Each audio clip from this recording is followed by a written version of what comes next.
The growing political divide in the United States along ethnic lines and President Donald Trump's racially charged rhetoric are renewing debate over what it means to be an American. As VOA's Padden reports, the American dream's premise that all immigrants can assimilate into a diverse cultural melting pot is today complicated by questions of loyalty, legality, and racism.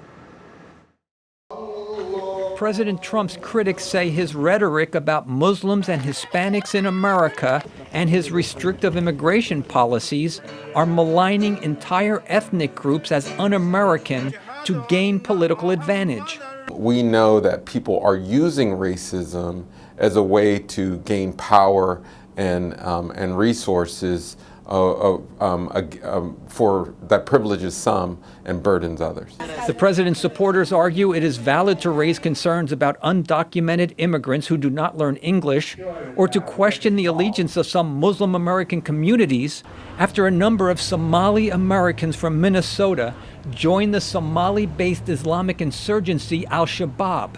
People have qualms about illegal immigrants, which is understandable. And people also have some qualms that our assimilation institutions are not working as well as they did a century ago. Trump's rhetoric, critics say, has stoked ethnic tensions in referring to undocumented Mexican immigrants as criminals and rapists, denouncing African-American football players for kneeling during the national anthem to protest police brutality, and conflating loyalty to the country with support for his policies when he called two Muslim American congresswomen disloyal for supporting a boycott movement against U.S. ally Israel over its occupation of Palestinian territories. You don't have to support a president to be patriotic, and you certainly don't have to support a president to be American. That's just not part of the deal.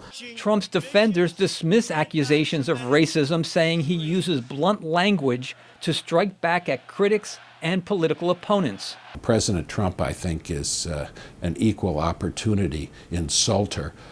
Anybody who raises his ire or criticizes him is liable to be insulted regardless of race, creed, color, ethnic origin.